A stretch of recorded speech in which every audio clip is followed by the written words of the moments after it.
मैं पिछले 12 साल से भाजपा के लिए काम कर रहा था। पिछले साल भर से मैं ये महसूस कर रहा था कि इतने सारे कार्य करने के बाद, इतने लोगों को पार्टी से जोड़ने के बाद कहीं न कहीं हमारे समाज का, हमारे लोगों का जो है अनदेखी की जा रही है। विरार के जो वरिष्ठ हैं वो कुछ उनकी मंडली है, 2 से 4 लोग की उनकी सुनते हैं, उन्हीं के साथ रहते हैं। उन चीज़ों से तंग आकर के हम लोग जो है बहुजन विकास आघाड़ी का आदरणीय जितेंद्र ठाकुर अपा के नेतृत्व में हम लोगों ने काम करने का नहीं। आज के डेट में कम से कम 20 से 25 पदाधिकारी भारतीय जनता पार्टी में ऐसे हैं, प्रमुख लोग हैं जो अपने आप को उपस्थित महसूस कर रहे हैं। बहुजन विकास आघाड़ी को सपोर्ट करना चाहिए क्योंकि ये उत्तर भारतीयों के लिए और गरीब समाज के लिए बहुत अच्छा काम कांदिवली से भगाया था।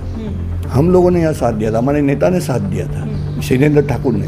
जितेंद्र ठाकुर ने मामलेदार को बोला किसी का भी रूम खाली, हमारी पार्टी में ऐसा कोई ये हिंदू है मुसलमान तो है ही नहीं, हम सब एक परिवार के जैसा रहते हैं। हमारी ताकत है इधर, हम लोगों ने काम किया, लोगों को निपटाने की जरूरत ही नहीं है। हमारे जो मतदार है ना, हमारे कार्यकर्ता, वही निपटा देंगे उनको। नमस्कार, मैं हूं आदित्य सिंह। चुनावी सरगर्मी तेज हो चली है, अब जोड़ तोड़ की राजनीति शुरू है। आज की तारीख है 19 मई, कल को चुनाव होना है। ऐसे में अब कई लोग अपना रुख बहुजन विकास आघाड़ी की ओर दिखाते हुए नजर आ रहे हैं। इस वक्त हम संतोष भवन के शर्मावाड़ी इलाके में उपस्थित हैं। मेरे पीछे आप देख पा रहे होंगे, ये यदुवंशी महासंघ के लोग हैं। इन लोगों ने अब से कुछ दिन पहले बहुजन विकास आघाड़ी में प्रवेश किया है। इससे पहले ये लोग भारतीय जनता पार्टी में हुआ करते थे, अपना समर्थन दिया करते थे। इस वक्त हमारे साथ यहाँ पर प्रदीप यादव जी हैं, उनसे बातचीत करते हैं और जानते हैं कि आखिर उन्हें ऐसा क्या महसूस हुआ जिसके चलते उन्होंने बहुजन विकास आघाड़ी का दामन थामना जरूरी समझा। सबसे पहले नमस्कार प्रदीप जी, क्या कहेंगे? आप बीजेपी में लंबे समय से कार्यरत थे, तो आखिर आपको ऐसा क्यों लगा कि बहुजन विकास आघाड़ी में आपको जाना चाहिए? नमस्ते मैडम, मैं प्रदीप यादव। मैं पिछले 12 साल से भाजपा के लिए काम कर रहा था वसई विरार में, और मैंने एक कार्यकर्ता से एक शुरुआत करी थी। मैं वार्ड प्रमुख से लेके मंडल सचिव से लेके मुझे एक बार इंडस्ट्रियल सेल की जिम्मेदारी जो है मिली थी, और 2 बार मुझे उत्तर भारतीय मोर्चा वसई विरार जिलाध्यक्ष की जवाबदारी प्रमुख ने दी थी। पिछले साल भर से मैं ये महसूस कर रहा था कि इतने सारे कार्य करने के बाद, इतने लोगों को पार्टी से जोड़ने के बाद कहीं न कहीं हमारे समाज का, हमारे लोगों का जो है अनदेखी की जा रही है पार्टी में। और हमारे लोग जो है निराश थे, और बहुत लोगों को पार्टी से जोड़ने का काम किया जिनके पास जनाधार है, जिनके पास लोग हैं। तो जब ये अपने आप को उपस्थित महसूस करने लगे, हमारे लोगों का बहुत दबाव था, और हमारा समाज जो है, थोड़े हम लोग यहाँ थे, थोड़े हम लोग वहाँ थे। तो समाज में अंदर भी एक ऐसा बार मीटिंग हो रही थी कि नहीं, हम लोग जहाँ भी रहें एकजुट रहें। इस सब चीज़ों से तंग आकर के हम लोग जो है बहुजन विकास आघाड़ी का आदरणीय जितेंद्र ठाकुर अपा के नेतृत्व में हम लोगों ने काम करने का फैसला किया। तो वहाँ पर आपको एकजुटता नहीं दिखाई दे रही थी? आपने इस बात को अपने वरिष्ठों से साझा करने की कोशिश की? हमारे वरिष्ठ यहाँ वसई विरार के जो वरिष्ठ हैं वो कुछ उनकी मंडली है, 2 से 4 लोग की उनकी सुनते हैं, उन्हीं के साथ रहते हैं। उनको बाकी कार्यकर्ता क्या कर रहे हैं, कौन मेहनत कर रहा है, उनके पास सब न्यूज़ जाती है, लेकिन कहीं वो फॉरवर्ड नहीं करते, किसी को दिखाते नहीं हैं। उनको अपने लोगों से मतलब रहता है। ऐसे मैं नहीं, आज के डेट में कम से कम 20 से 25 पदाधिकारी भारतीय जनता पार्टी में ऐसे हैं, प्रमुख लोग हैं जो अपने आप को उपस्थित महसूस कर रहे हैं, जिनको पीड़ा है, जिनको दर्द है कि हमारा इतना काम होने के बाद और हमारी जो है आज कोई सुध लेने वाला नहीं है, वो सम्मान, वो जगह नहीं मिल पा रहा है। जी, बिल्कुल। क्या कहेंगे, कितने लोगों के साथ में आपने पक्ष प्रवेश किया है? हमारे साथ हमारे समाज के और उत्तर भारतीय समाज के बहुत सैकड़ों लोगों की संख्या में जो हमारे पदाधिकारी थे उनका प्रवेश हुआ। और कल तो हमारे अपा यहाँ आए थे हमारे कार्यालय में।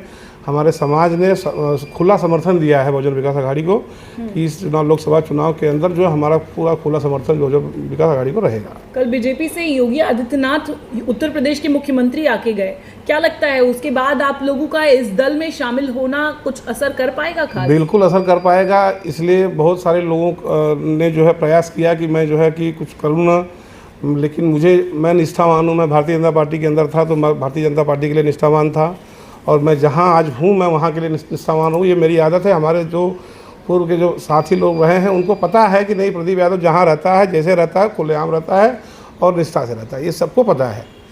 अच्छा, आप किस पार्टी से हैं? आपने भी अपना समर्थन बहुजन विकास आघाड़ी को दे दिया है। आपका नाम? मैडम, मेरा नाम बच्चू भाई और बच्चूलाल कनौजिया है। मेरी एक पार्टी है सबका विकास पार्टी, जो कि हमारे बहुत सारे यहाँ कार्यकर्ता लोग नाला सोपारा में पदाधिकारी लोग हैं। अच्छा। तो हमारी सीट पर मतलब हमारी पार्टी से कोई लोकसभा का प्रत्याशी मैंने यहाँ पर खड़ा नहीं किया हूँ, और जिसकी वजह से मैं अपना समर्थन जो है बहुजन विकास आघाड़ी को दे रहा हूँ। और हमारे मित्र हैं अभिषेक जी और हमारे इधर आशीष जी, ये लोग हमको बोले कि भाई जब वोट कहीं देना ही है तो आइए बहुजन विकास आघाड़ी में दीजिए। हमें भी लगा कि ये पार्टी क्षेत्रीय यहाँ के लिए अच्छी है, क्योंकि यहाँ तमाम उत्तर भारतीय लोगों का रोजी रोज़गार चल रहा है, ठेली ठेला लगा के रोड पर लोग कमा रहे हैं 10 रुपया, और सब कुछ अच्छा है। तो दूसरी किसी पार्टी को यहाँ आने से अवरुद्धता उत्पन्न हो सकती है। ये सब के मद्देनज़र हमने सोचा कि बहुजन विकास आघाड़ी को सपोर्ट करना चाहिए, क्योंकि ये उत्तर भारतीयों के लिए और गरीब समाज के लिए बहुत अच्छा काम बहुत करती सारे है। पहलुओं को मद्देनजर रखते हुए आपने ये फैसला किया है। इस वक्त हमारे साथ यहाँ पर अब्दुल हक पटेल जी हैं, जिन्हें लोग प्यार से अब्दुल चाचा भी कहते हैं। उनसे जानते हैं कि उनकी क्या कुछ प्रतिक्रिया है। सर, क्या कहेंगे, आप कई साल से कार्यरत है बहुजन विकास आघाड़ी में, अब तक कितने लोगों का समर्थन जो आ चुका है कई सारे दलों का, तो क्या लगता है अभी? बहुत करके सभी दलों ने हमको साथ दिया है, क्योंकि हमारी एक पार्टी ऐसी सेक्युलर पार्टी है कि हमने कभी ऊंच नीच के भेदभाव कभी रखा नहीं है ना। हमने जाति धर्म की तो बात ही छोड़ो। हमारे जो मनोहर जोशी थे, उन्होंने इनको यूपी वालों को कांदिवली से भगाया था। हम लोगों ने यहाँ साथ दिया था, हमारे नेता ने साथ दिया था, शैलेंद्र ठाकुर ने। शैलेंद्र ठाकुर ने मामलेदार को बोला किसी का भी रूम खाली मत करना, उनको बसाओ, उजाड़ो मत। हम तक आज तक हम आपके यूपी वाले सबों को हमने साथ दिया, यूपी वाले नहीं, हर कौम को साथ दिया। हमारी पार्टी में ऐसा कोई ये हिंदू है मुसलमान तो है ही नहीं। हम सब एक परिवार के जैसा रहते हैं, और हम परिवार जैसा ही है यहाँ पे हमारा। और हम जो हमारे नेता जिसको समर्थन देते हैं पक्के दिल से दे, वो पक्के दिल से ही काम करते उसको। और हम लोगों ने यहाँ बहुत काम किया है। यहाँ जनता का रुझान किस ओर दिखाई दे रहा है? कल चुनाव का दिन है। देखिए, हमारे 115 सीट है कॉरपोरेशन में, उसमें 108 सीट हमारी है। बीजेपी का 21 कैंडिडेट है, बाकी सब 2 शिवसेना है, बाकी इंडिपेंडेंट है।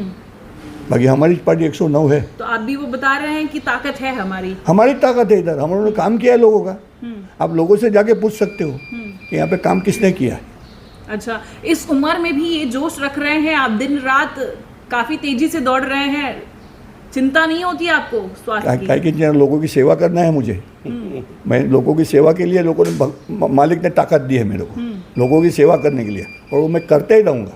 योगी आदित्यनाथ कल आए थे, उनका बीजेपी पूरी ताकत झोंक दी है, उसके सामने आप टिक पाएंगे? एक तरफ देवेंद्र फडणवीस कहते हैं वसई में ही आपको निपटा देंगे।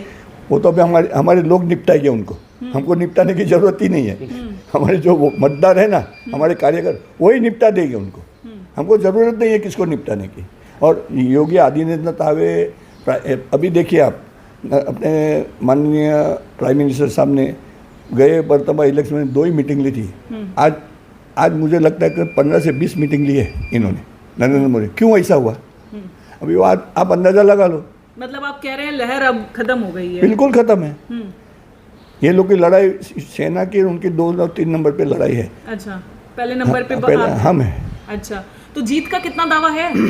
110%। 110%। तो आप समझ पा रहे हैं, यहाँ पर बहुजन विकास आघाड़ी के लोग हैं जिनका साफ तौर पर कहना है कि ये सीट हमारी है। और खासकर आपको बताते चले, वसई विरार से वोटिंग परसेंटेज तकरीबन आधे से ज़्यादा काउंट किया जाता है, ऐसा कहा जाता है। और बहुजन विकास आघाड़ी लगातार इस बात का दावा कर रही है कि वसई विरार में हमारी ताकत ज़्यादा है, क्योंकि यहाँ पर 115 वार्ड में 109 नगर सेवक हमारे हैं।